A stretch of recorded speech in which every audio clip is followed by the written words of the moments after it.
Hello বন্ধুরা, আজ তোমাদের কাছে আরেকটি নতুন রেসিপি নিয়ে চলে এলাম। জ্যান্ত শিঙি, কই আর ট্যাংরা মাছ বাজারে পেয়েছিল, সেগুলো নিয়ে এসেছিলো কাটিয়ে, তার রেসিপি।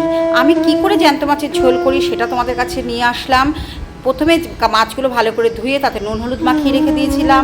আর জ্যান্ত মাছ করেছিলাম কাঁচকলা আর আলু দিয়ে। কাঁচকলাটা কেটে আলুটা কেটে ধুয়ে নুন হলুদ মাখিয়ে রেখেছিলাম। তারপর মাছগুলো ভেজে নিলাম, কড়াই গরম করে তাতে সর্ষের তেল গরম করে মাছগুলো ভেজে নিলাম।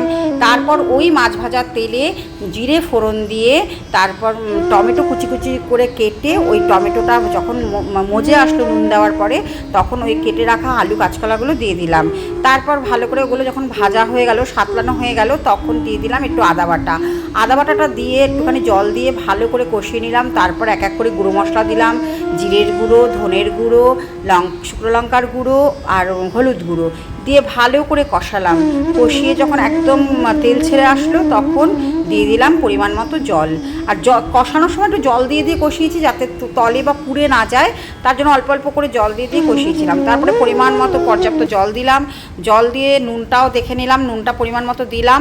তারপর যখন ফুটে আসলো, তখন ভাজা মাছগুলো দিয়ে দিয়ে দিলাম। তারপর ভালো করে মানে জাল দিলাম।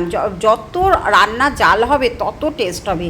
ব্যাস, যখন দেখলাম আলু আর কাঁচকলা সেদ্ধ হয়ে গেল, আমার জ্যান্ত মাছের ঝোল। বাই।